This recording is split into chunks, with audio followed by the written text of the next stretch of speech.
اس نشست سے ہم غزوہ بدر پر اپنی گفتگو کا آغاز کر رہے ہیں۔ سب سے پہلے یہ کہ اس کا تاریخی پس منظر کیا ہے اور اس کے اسباب و عوامل کیا ہیں۔ ثانیاً یہ کہ اس میں کیا حالات و واقعات رونما ہوئے اور ان کے ضمن میں اللہ تعالیٰ کی طرف سے کیا تبصرہ وارد ہوا اور کیا ہدایات دی گئی۔ غزوہ بدر سب جانتے ہیں کہ نبی اکرم صلی اللہ علیہ وسلم کی جو دعوت اور تحریک، اقامت دین کی جد و جہد، اس کے ضمن میں اس سے ایک اہم ٹرننگ پوائنٹ کی حیثیت حاصل ہے۔ لیکن یہ کہ جیسا کہ میں پہلے عرض کر چکا ہوں کئی دفعہ، دور حاضر بلکہ حاضر سے اب میں کہوں گا کچھ ماضی قریب، پچھلی صدی میں جو سیرت پر کتابیں لکھی گئیں ان میں بعض پہلوؤں کو چھپایا گیا، اس لیے کہ وہ موجود الوقت جو ماحول دنیا کا ہے اس کے لیے پیلیٹیبل نہیں ہے، قابل قبول نہیں۔ جب مغرب میں شدید پروپیگنڈا کیا گیا کہ اسلام تو تلوار سے پھیلا ہے، دیکھو کتنی جنگیں کی محمد نے صلی اللہ علیہ وسلم، تو ہمارے جو سیرت نگار تھے اور جو مدافعت کر رہے تھے مغرب کے اس الزام کی، ان کا نہیں قطعاً نہیں، جنگیں جو تھیں وہ صرف مدافعانہ تھیں، حملے ہوئے تھے کفار کی طرف سے، دفاع کیا گیا۔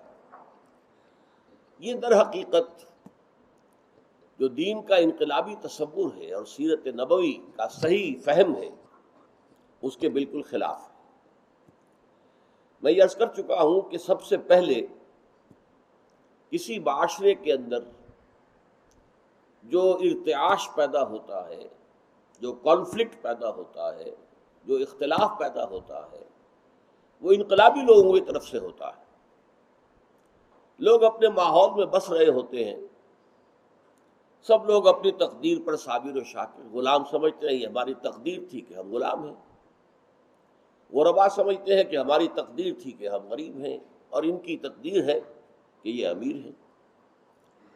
لیکن یہ کہ ایک اعتبار سے وہاں چاہے آپ اسے فالس کہیں، غیر حقیقی کہیں، لیکن امن ہوتا تھا، کوئی کانفلکٹ نہیں، کوئی تصادم نہیں، کوئی غلاموں نے بغاوت نہیں کی تھی مکے کے اندر، کوئی امیروں نے غریبوں کے اوپر دھاوے نہیں بولے تھے۔ اس ماحول میں جب حضور نے کھڑے ہو کر کہا یہ نظام غلط، تمہارے عقائد غلط، تمہارا اخلاق غلط، تو ظاہر بات ہے کہ اس تالاب کے اندر پتھر کس نے پھینکا؟ وہ تو حضور نے پھینکا صلی اللہ علیہ وسلم۔ اب اس کے بعد وہ لہریں تو اٹھنی تھیں، وہ ایک فطری رد عمل ہے۔ اسی اعتبار سے وہ سارے جو ابتدائی 4 مراحل تھے، دین کی دعوت، توحید، رسالت، آخرت کا ذہنوں میں راسخ ہو جانا، ایک جماعت کا تیار ہو جانا جو پوری طرح سمع و طاعت پر کاربند، جو حکم دیا جائے اس کے لیے آمادہ، اور تن من دھن قربان کرنے کے لیے تیار۔ تو اب ظاہر بات ہے کہ اس کے بعد بھی اگر ان انقلابیوں کی طرف سے اقدام نہ ہو کوئی، تو یہ تو ان کی انقلابیت کے پھر خلاف ہو جائے گا۔ طاقت اگر ہو گئی ہو، جو پختہ شوی خدرا بر سلطنت جم زن، جب تیار ہو جاؤ اور تمہارے پاس جو ہے معتدل مقدار میں قوت جمع ہو جائے، تو پھر اپنے آپ کو سلطنت جم سے ٹکرا دو۔ یہ تصادم اور یہ ٹکراؤ انقلاب کے لیے ناگزیر ہوتا ہے۔ موجودہ دور میں بھی اگرچہ یہ پہلو اللہ کا شکر ہے کہ بعض تصانیف کے ذریعے سے جو چیزیں چھپا دی گئی تھیں وہ اب واضح ہو گئی۔ صفی الدین مبارک پوری کی کتاب جو ہے الرحیق المختوم، جسے سیرت کے موضوع پر سعودی عرب کی طرف سے انعام ملا، شاہ فیصل ایوارڈ، وہ عربی میں تھی، اس کا اردو ترجمہ ہوا ہے۔ وہ میں سمجھتا ہوں کہ سیرت نبوی صلی اللہ علیہ وسلم کی صحیح ترین تعبیر اور تصویر ہے واقعاتی اعتبار سے۔ میں جو کچھ عرض کر رہا ہوں وہ واقعاتی سے زیادہ فلسفہ سیرت کا معاملہ ہے۔ یعنی یہ کہ حضور صلی اللہ علیہ وسلم نے جو ہجرت کی تھی مدینے کی طرف، تو وہ جان بچا کر بھاگنے کے لیے نہیں تھی، نعوذ باللہ نعوذ باللہ۔ ہاں، شدائد اور مصائب سے گھبرا کر جانے والے وہ تھے ہجرت حبشہ، جس کی اجازت دے دی گئی تھی، کہ جس سے برداشت نہیں ہو رہا، جس کا ذکر ہم سورہ عنکبوت کے سلسلے میں ہم اس کا پورا بحث کر چکے ہیں اس کی، کہ جن سے یہ تشدد برداشت نہیں ہو رہا وہ چلے جائیں، وہ جا کر حبشہ میں ایک انصاف پسند بادشاہ ہے، وہاں جا کر وہ رہیں تو ان کو ایک عافیت حاصل ہو جائے گی۔ چنانچہ اس کی کوئی اہمیت نہیں تھی، یہی وجہ پورے قرآن میں اس کا ذکر ہی نہیں، صرف تھوڑا سا وہ اجازت کے درجے میں، یا عبادی الذین آمنوا ان ارضی واسعۃ فایای فاعبدون، اے میرے وہ بندو جو ایمان لائے، میری زمین وسیع ہے، بس صرف میری بندگی کرو، اگر یہاں تمہارے لیے ممکن نہیں رہا ہے تو کہیں چلے جاؤ، میری زمین وسیع ہے، لیکن اس کا قرآن مجید میں ذکر نہیں ہے۔ یہ ہجرت جو مدینے کی تھی یہ لازم تھی، یہ فرض تھی ہر صاحب ایمان کے لیے۔ کیوں؟ اس لیے کہ پیش نظر یہ تھا کہ مدینے سے اب ہمیں یہ جو کفر کا گڑھ بن گیا ہے، شرک کا مرکز بن گیا ہے، جو ابراہیم اور اسماعیل نے تعمیر کیا تھا توحید کا مرکز، اور مسخ کر کے اسے شرک کا مرکز بنا دیا گیا ہے، اس کے خلاف ہمیں اقدام کرنا ہے۔ اب لہذا تمام اویلیبل جتنی بھی نفری ہمارے پاس ہے اہل ایمان کی، وہ سب اس مرکز پر جمع ہو جائے، اس لیے کہ اقدام کرنے کے لیے تو ساری طاقت ایک جگہ پر جمع ہو، ہمیں بیس عطا کر دیا اللہ نے مدینے کا، تو اب وہاں پر سب جمع ہو جائے۔ فرض تھی یہ ہجرت۔ سورہ انفال میں بھی سورہ نساء میں بھی صاف کہہ دیا گیا اگر وہ ہجرت نہ کرے تو اے مسلمانوں تمہارا ان سے کوئی تعلق نہیں۔ وہ آیتیں ہم بھی پڑھیں گے انشاءاللہ اسی بحث کے سلسلے میں جو سورہ انفال میں آئی۔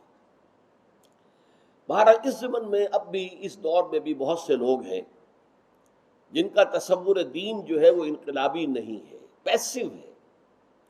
انگریز کا اقتدار ہو تو اس کے سامنے سر جھکائے رکھو، نماز روزے کی اجازت تو وہ دیتا ہی ہے۔ صدر مشرف ہو تو ظاہر بات ہے آپ کو نماز روزے تو نہیں روکتے، زبردستی شراب تو نہیں پلاتے، باقی جو وہ کر رہے ہیں اور اس کو ذہناً آپ نے ریکنسائل کر دیا، تسلیم کر لیا۔ تو جن لوگوں کا یہ انداز ہے وہ پھر اسی انداز کے اندر سیرت کی تعبیر کر رہے ہیں جو پچھلی صدی میں، یہاں تک کہ مولانا شبلی نعمانی نے بھی اسی انداز کے اندر جو ہے اس کی وضاحت کی۔ اس لیے میں آج پھر آپ سے عرض کر رہا ہوں، دیکھیے ہجرت ہوئی ہے ربیع الاول سن 1 ہجری میں۔ سن 1 ہجری کیوں کہہ رہے ہیں کہ ہجرت ہی سے تو سن شروع ہوا ہے، تو یہ سن 1 ہجری کے اس ماہ ربیع الاول میں ہجرت ہوئی۔ اس کے بعد شعبان سن 1 تک کوئی اقدام حضور نے کیا، نہ کوئی اقدام مکے والوں کی طرف سے ہوا۔ حضور نے جیسا کہ میں نے عرض کیا ان 6 مہینوں میں پرامن رہتے ہوئے 3 کام کیے: مسجد نبوی کی تعمیر کی، مہاجرین اور انصار کے درمیان مواخات قائم کی، اور یہودیوں کے ساتھ ایک جوائنٹ ڈیفنس آف مدینے کا معاہدہ پیکٹ جو ہے وہ کر لیا۔ 7ویں مہینے سے آپ نے چھوٹے چھوٹے گروپ بھیجنے شروع کر دیے تاکہ قریش کی جو لائف لائن تھی، یعنی کیروان روٹس جن سے کہ ان کے قافلے گزرتے تھے، مکے سے چلے شام کی طرف جا رہے ہیں، وہ بدر میں سے گزرتے تھے، مکے سے چلے اور یمن جا رہے ہیں، وہ طائف میں سے ہو کر گزرتے تھے۔ ان روٹس پر آپ نے چھاپا مار دستے بھیجنے شروع کر دیے۔ یہ 8 مہمیں ایسی ہیں 1 سال میں، 1 سال کے اندر 8 مہینے، 4 میں حضور بھی شریک ہوئے، وہ غزوات کہلاتے ہیں۔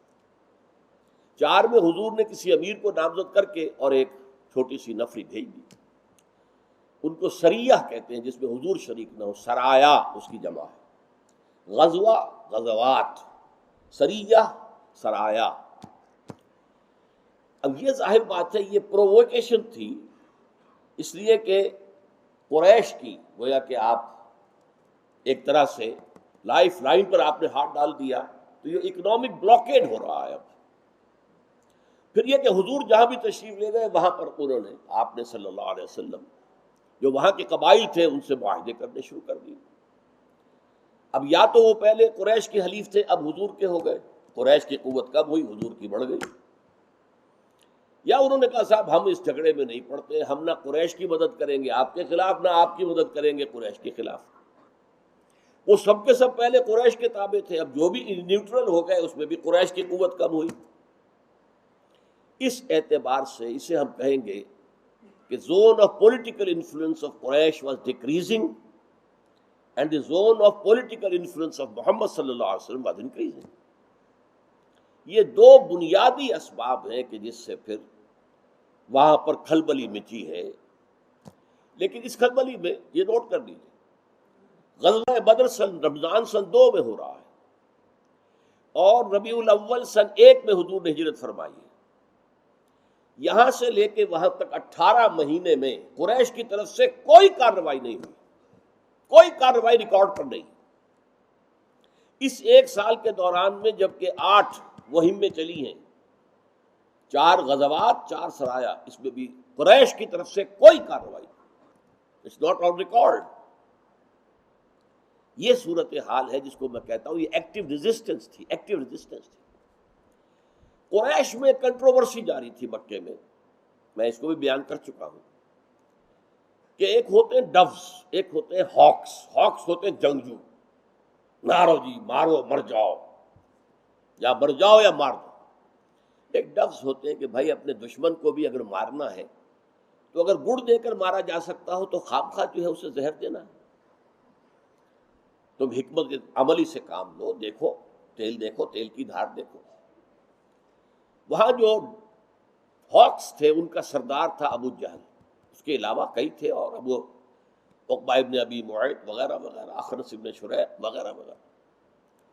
اور جو ڈوز تھے، فاختائیں ہاکس، وہ جو شہباز ٹائپ لڑاکا جنگجو، تو وہ ڈوز کے سردار جو تھے وہ ایک تو تھے حکیم بن حزام رضی اللہ تعالیٰ عنہ، وہ بعد میں ایمان لے آئے، اس وقت تک وہ مشرکین میں سے تھے۔ حضرت خدیجہ رضی اللہ تعالیٰ عنہ کے قریبی عزیزوں میں سے تھے۔ دوسرے عتبہ ابن ربیعہ جو ایک بزرگ تھا ان کے ہاں، اور تھا دھیمے مزاج کا۔ تو عتبہ ابن ربیعہ روکے ہوئے تھا ان ہاکس کو، اور اس نے بڑی زبردست بات کہی تھی ڈپلومیٹک اعتبار سے کہ دیکھو محمد اور اس کے ساتھی یہاں سے چلے گئے، بلا تمہارے سروں سے ٹل گئی، رسید ابود بلائے ولے بخیر گزشت۔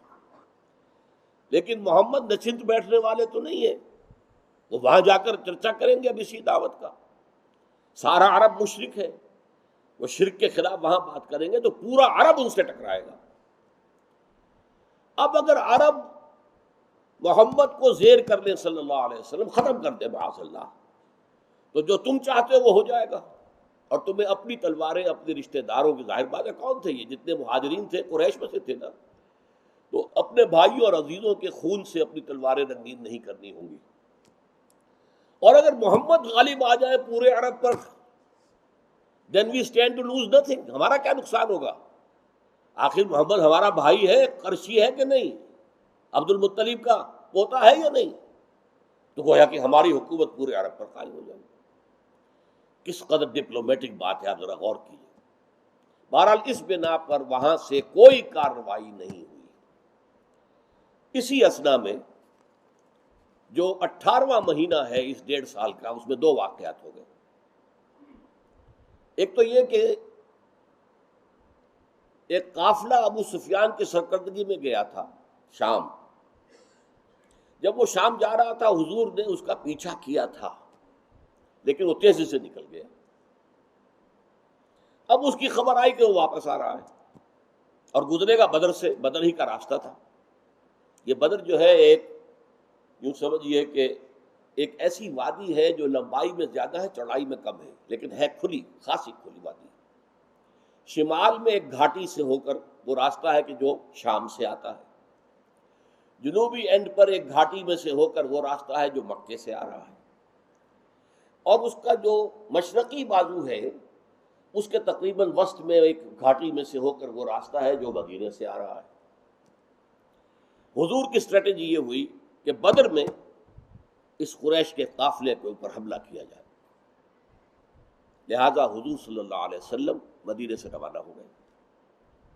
کسی جنگ کا کوئی خیال نہیں تھا، نہ آپ کا کسی جنگ کا ارادہ تھا، نہ کوئی اندیشہ تھا کہ جنگ ہو جائے گی. بالکل ایسے جیسے اس سے پہلے 4 غزوات میں حضور گئے تھے، اسی طریقے سے سمجھیے کہ 5واں غزوہ یا 9ویں مہم تھی کہ جس کے لیے حضور وہاں سے نکلے. اسی لیے نہ نفیر عام تھی، نہ سب صحابہ شریک ہوئے، اور جو شریک نہیں ہوئے ان پر کوئی عتاب بھی نہیں ہوا کہ کیوں نہیں شریک ہوئے. کعب بن مالک رضی اللہ تعالی عنہ، ان کی روایت صحیح بخاری میں موجود ہے کہ چونکہ بدر میں تو ایک قافلے کا پیچھا کرنا مقصود تھا، کوئی جنگ نہیں تھی، لہذا بہت سے لوگ نہیں گئے، وہ خود بھی نہیں گئے تھے، اور نہ جو گئے ان کے اوپر کوئی عتاب ہوا. لیکن یہ کہ 2 واقعات ایسے ہو گئے کہ قریش میں اب وہ ڈوز جو ہیں ان کی آواز دب گئی اور ہاکس کی آواز جو ہے وہ بلند ہو گئی. ایک ابو سفیان نے اپنا ایلچی بھیج دیا، جاؤ شور مچا دو مکے کے اندر کہ ہمارے قافلے کو خطرہ ہے محمد کے لوگوں سے، وہ لوٹ لیں گے. اور قافلے میں 1000 اونٹ تھے، 50,000 دینار، 7 من سونے کے مساوی، اور بہت سا مال، اور صرف 40 اس کے جو ہیں وہ پہرے دار کہہ لیں، محافظ کہہ لیں. تو یہ قافلہ تو ختم ہو جائے گا، تمہاری ساری دولت محمد لوٹ لیں گے. عین اسی وقت جو سریہ نخلا ہوا تھا، جہاں کے مسلمانوں کے ہاتھوں ایک مشرک مارا گیا، عمرو بن الحضرمی، اس کا قتل ہو گیا. ادھر سے اس کا بھائی چیختا ہوا آیا کہ ہمارے آدمی کو، میرے بھائی کو قتل کر دیا ہے محمد کے آدمیوں نے، اور قتل بھی کیا ہے رجب کے مہینے میں، جو کہ مہینہ جو ہے وہ اشہر حرم میں سے ہے. بس اب یہ طوفان جو ایک وقت میں جمع ہو گیا، تو ظاہر بات ہے کہ اب ڈوز کی بات کچھ نہیں ہو سکتی تھی. اب جو ہے ہاکس غالب آ گئے، طبل جنگ بجا دیا گیا، اور 1400 آدمی مکے سے اس فوج میں شریک ہو کر آ گیا ہے. یہ اصل میں جو 1000 مشہور ہے، آپ سوچ رہے ہو کہ شاید میں نے غلطی سے 1400 کہہ دیا، مکے سے 1400 نکلے تھے. لیکن ابھی یہ سفر میں، ابھی یہ بدر کی گھاٹی سے کافی پہلے تھے کہ وہاں اطلاع پہنچ گئی کہ قافلہ تو نکل گیا، صحیح اور سالم واپس چلا گیا. اسی کہ ابو سفیان نے یہ حکمت کی تھی کہ ایک طرف تو ایلچی بھیج دیا کہ وہ بدر کی طرف آئے، فوج آ جائے، دوسری طرف خود راستہ بدل دیا، پہاڑ کے دوسری جانب، مغربی جانب سے ہو کر، جو میدانی علاقہ تھا اس میں سے ہو کر قافلہ نکال کر لے گیا. جب یہ اطلاع پہنچی کہ قافلہ تو ہمارا حفاظت کے ساتھ جو ہے وہ پہنچ گیا ہے، تو پھر ایک یہاں پر پھر ڈوز کو موقع مل گیا. انہوں نے کہا اب خام خواہ خونریزی کی کیا ضرورت ہے، ہم تو اپنے قافلے کی حفاظت کے لیے نکلے تھے. ابو جہل اڑ گیا، نہیں، ہمیں تو اب کفر اور جو بھی ہے، کفر اور جو مسلمان جسے اسلام کہتے ہیں، حق کہتے ہیں، تو کفر کا اور حق کا اب فیصلہ ہو کر رہے گا. اس میں یہ کہ بنو زہرہ کے 300 یا 400 آدمی واپس ہو گئے کہ یہ غلط ہے کام، جب قافلہ ہمارا بچ کے نکل گیا ہے تو اب خونریزی کی کوئی ضرورت نہیں. تب وہ 1000 رہ گئے. مکے سے حضور نکلے ہیں تو جیسا کہ میں نے عرض کیا تھا، کسی جنگ کا آپ کو خیال ہی نہیں تھا، نہ آپ نے اعلان کیا. لہذا وہ 313 افراد وہاں سے چلے، سب کے پاس ہتھیار بھی نہیں تھے. وہ تو ایک قافلے کو جس میں کہ صرف 40 جو ہے وہ محافظ تھے، ان سے نمٹنا تھا، کیا مشکل تھا. لیکن ابھی آپ بدر نہیں پہنچے تھے، درمیان میں تھے کہ آپ کو وحی کے ذریعے پتہ چل گیا. اللہ تعالیٰ نے فرمایا کہ ایک لشکر بھی مکے سے چل چکا ہے. اب گویا کہ یوں سمجھیے کہ ایک قافلہ شمال سے آ رہا تھا، وہ تو بدر میں داخل ہونے سے بجائے راستہ موڑ کر اور پہاڑ کے دوسری طرف سے ہو کر نکل گیا. ایک لشکر چلا تھا مکے سے 1400 کا، وہ درمیان میں 300-400 کے جانے کے بعد 1000 کا رہ گیا. ادھر مدینے سے شرقی جانب سے حضور تشریف لا رہے تھے 313 افراد کے ساتھ. درمیان میں جب یہ اطلاع ملی تو اب حضور نے وہاں مجلس مشاورت منعقد کی اور بتا دیا کہ دیکھو ہم نکلے تھے قافلے کے لیے، قافلہ آ رہا ہے شمال سے، لیکن جنوب سے ایک لشکر بھی چل پڑا ہے، اور اللہ نے وعدہ کیا کہ ان دونوں میں سے ایک پر تو ہمیں ضرور غلبہ دے گا، تو بتاؤ ہمیں کدھر جانا چاہیے. یہ در حقیقت جو بھی کوئی سپہ سالار ہوتا ہے یہ اس کا کام ہوتا ہے کہ وہ اپنے ساتھیوں کے مورال کا اندازہ کر لے، کتنا کچھ جذبہ ہے، کتنا کچھ ان کے اندر جو ہے تن من دھن نثار کر دینے کے لیے آمادگی۔ تو چند لوگوں نے کہا کہ حضور یہ قافلے کی طرف چلیے، ہمارے پاس تو ہتھیار بھی نہیں، ہم ہتھیار لے کر نکلے نہیں، کوئی جنگ کا اندیشہ ہی نہیں تھا، اور وہاں سے ہمیں کم سے کم 40 جو ان کے محافظ ہیں ان کے ہتھیار مل جائیں گے، بہت سا مال ہاتھ آئے گا، پھر ہم نمٹ لیں گے جو لشکر آ رہا ہے قریش کا اس سے۔ لیکن یہ کہ آگے ہم پڑھیں گے وہ آیات بعد میں تو بات واضح ہو جائے گی، اللہ کا ارادہ کچھ اور تھا، اللہ ٹکرانا چاہتا تھا اب حق و باطل کو، تاکہ واضح ہو جائے کہ حق کس کے ساتھ ہے۔ اس کی حکمت اور مشیت یہ تھی، اس لیے کہ یہ کہا تھا ابو جہل نے کہ یہ در حقیقت یوم الفرقان ہوگا، ثابت ہو جائے گا، اسے یقین تھا اپنی فتح کا۔ اس کے جاسوسوں نے بتایا تھا کل 300 کے قریب آدمی نکلے ہیں، اور اس کے پاس 1000 کی نفری تھی، جس میں کہ بہت بڑا رسالہ موجود تھا۔ حضور کے ساتھ تو صرف 2 گھوڑے تھے، 313 افراد تھے، وہاں 1000 تھے۔ اسے یقین تھا تو اس نے پہلے سے کہہ دیا تھا کہ پتہ چل جائے گا کہ حق پر کون ہے، اللہ جس کی مدد کرے گا، جسے فتح دے گا وہ حق پر ہے، اور جس سے شکست ہو جائے گی وہ گویا کہ ثابت ہو جائے گا کہ باطل ہے۔ تو اللہ اس کی بات اس کے منہ پر دے کر مارنا چاہتا تھا کہ معلوم ہو جائے کہ حق کدھر ہے اور باطل کدھر ہے۔ اور پھر یہ مٹ بھیڑ ہوئی ہے، اور پھر اس کے اندر جو حالات و واقعات ہوئے وہ بعد میں بیان کروں گا۔ اب جو میں نے آیت پڑھی تھی صرف اس کے بارے میں اس وقت عرض کر دوں۔ یہ قرآن مجید کا ایک عام انداز ہے کہ وہ کسی صورت، یہ نوٹ کر لیجئے کہ غزوہ بدر کے حالات پر یہ سورہ انفال قرآن مجید میں 75 آیات پر مشتمل اور 10 رکوعوں پر، یہ ایک مسلسل خطبہ ہے غزوہ بدر سے متعلق ہے، یا یوں کہہ سکتے ہیں کہ یہ چیپٹر ہے غزوہ بدر پر قرآن مجید کا۔ اور اس میں جیسا کہ میں نے عرض کیا وہ حالات سارے بیان کیے گئے، اس میں تبصرہ کیا گیا، جو غلطی ہوئی اس کو بھی کھول کر بیان کر دیا گیا تاکہ آئندہ ان کا معاملہ دوبارہ ارتکاب نہ ہو۔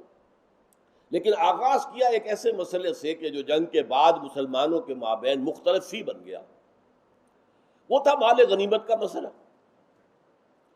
اس سے پہلے کوئی قانون تھا ہی نہیں، قرآن میں نازل ہی نہیں ہوا تھا، اور عرب کا یہ رواج تھا کہ جو شے جس کے ہاتھ لگ جائے وہ اس کی ہے، بس۔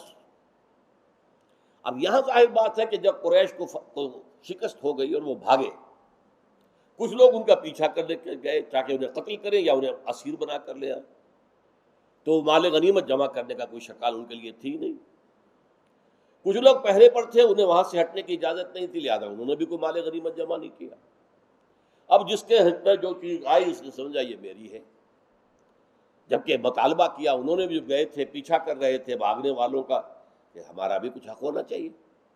جو لوگ کہیں کسی اور جگہ ڈپیوٹیڈ تھے انہوں نے بھی کہا کہ ہمارا بھی حق ہونا چاہیے۔ یہ جھگڑا جو شروع ہوا اس پر پہلی آیت اتری ہے، یسألونک عن الانفال، اے نبی یہ لوگ آپ سے پوچھ رہے ہیں انفال کے بارے میں۔ اچھا، انفال کے لفظ کو سمجھ لیجئے، یہاں مال غنیمت کا لفظ نہیں آیا۔ انفال، نفل کہتے ہیں اضافی چیز کو۔ جنگ سے اصل مقصود کیا ہوتا ہے؟ اپنی فتح، دشمن کی شکست، یہ تو اصل مقصود ہے نا۔ اگر کوئی مال ہاتھ آ جائے تو یہ نفل ہے، یہ اضافی چیز ہے، یہ بونس ہے۔ تو انفال نفل، جیسے نماز نفل ہے، وہ لازمی نہیں ہے، آپ کریں گے آپ کو ثواب ملے گا۔ اسی طریقے سے جو انفال ملے ہیں، اب یہ اس کے بارے میں آپ سے پوچھ رہے ہیں، تو سب سے پہلے تو اللہ نے ایسی کاٹدار بات کہہ دی، قُلِ الْأَنْفَالُ لِلَّهِ وَالرَّسُولِ، اے نبی کہہ دیجئے یہ انفال سب اللہ اور اس کے رسول کے لیے، تم میں سے کسی کا کوئی حق نہیں۔ جڑ کاٹ دی، کس کا حق کتنا ہے، کس کا حق کتنا نہیں ہے، یہ سارا معاملہ ختم کر دیا۔ تم اللہ اور اس کے رسول پر ایمان رکھتے ہو نا، تو یہ انفال سب کے سب اللہ اور اس کے رسول کے لیے۔ فاتقوا اللہ، تو اللہ کا تقوی اختیار کرو، وَأَصْلِحُوا ذَاتَ بَيْنِكُمْ، اور اپنے مابین جو معاملات ہیں انہیں درست کرو، کسی کنفلکٹ کو، کسی اختلاف کو، جھگڑے تک بڑھنے مت دو۔ اصلحوا ذات بینکم، اپنے مابین تعلقات کو درست کرو۔ واطیعوا اللہ ورسولہ، اور اطاعت کرو اللہ کی اور اس کے رسول کی۔ ان کنتم مومنین، اگر تم مومن ہو۔ یہاں تو یہ بات کہہ کے گویا کہ مسئلے کی جڑ کاٹ دی، کسی کا کوئی حصہ نہیں، لاؤ سب جمع کرو، یہ سب اللہ اور اس کے رسول کے۔ لیکن پھر آگے چل کر آیت نمبر 41 میں اس کو کھول دیا گیا، اب قانون بیان کیا گیا۔ یہ جو ہے 10ویں پارے کی پہلی آیت ہے۔ وَاعْلَمُوا أَنَّمَا غَنِمْتُمْ، یہاں لفظ غنیمت آ گیا۔ جان لو کہ جو کچھ تمہیں غنیمت حاصل ہوئی ہے، من شیء فَأَنَّ لِلَّهِ خُمُسَهُ وَلِلرَّسُولِ، تو اس کا 5واں حصہ تو اللہ اور اس کے رسول کے لیے ہے۔ وَلِذِي الْقُرْبَى وَالْيَتَامَى، اور ذی القربہ کس کے؟ رسول کے، تاکہ رسول اپنے قرابت داروں کا بھی کچھ حق ادا کرے۔ پھر یتیم والمساکین وابن السبیل، اور مسکین اور مسافروں کے لیے ہے۔ ان کنتم آمنتم باللہ، اگر تم واقعتاً ایمان رکھتے ہو اللہ پر، وما انزلنا علی عبدنا یوم الفرقان، اور جو کچھ ہم نے اپنے بندے پر اتارا ہے فرقان کے دن۔ قرآن نے بھی غزوہ بدر کو یوم الفرقان قرار دیا، جو ابو جہل نے کہا تھا کہ یوم الفرقان ہوگا یہ، تو یہ یوم الفرقان ثابت ہو گیا۔ اور اللہ تعالیٰ کی طرف سے آسمانی مدد جو آئی تھی، فرشتے جو آئے تھے، تو فرمایا کہ جو اپنے بندے پر اللہ نے نازل کی تھی آسمانی مدد، تو یہ در حقیقت واللہ علی کل شیء قدیر، اللہ تعالیٰ ہی ہر شے پر قادر ہے۔ اس میں جو حکم تفصیلی حضور نے دیا وہ یہ ہے، 5واں حصہ نکال کے رکھ دو اللہ اس کے رسول کا، بیت المال کا، اس میں سے رسول کا بھی حق ہے۔ ظاہر بات ہے کہ حضور کو کاروبار تو کرتے نہیں تھے، وہ تو اب مکے میں بھی 13 برس ہو گئے چھوڑ چکے تھے، وہاں تو خیر حضرت خدیجہ کی دولت موجود تھی، اس سے گزارا چل رہا تھا، مدینے میں تو کچھ بھی نہیں تھا۔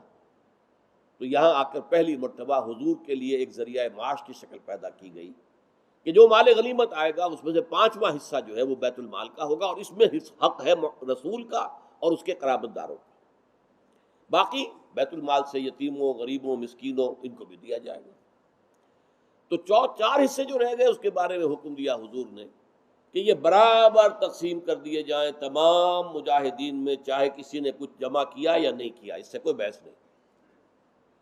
اور اس میں یہ ہے کہ جو سواریاں ساتھ لے کر آئے ہیں، اونٹ لے کر آئے ہیں، گھوڑا لے کر آئے ہیں، انہیں 2 حصہ، اور جو پیدل آئے ہیں انہیں 1 حصہ۔ اس کی وجہ کیا ہے؟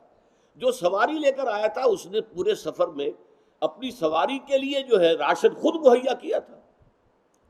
کوئی سپلائی لائن جیسے آج کل ہوتی ہے فوجوں میں، وہ تو قائم تھی ہی نہیں، اس کا کوئی انتظام نہیں تھا رسد کا، لہٰذا وہ اپنے گھوڑے کو چارہ، اپنے اونٹ کے لیے کچھ چارہ جو ہے وہ خود اپنی جیب سے خرچ کر رہے تھے، لہٰذا انہیں 2 حصہ، اور جو پیدل تھے، پیادہ تھے، ان کا 1 حصہ۔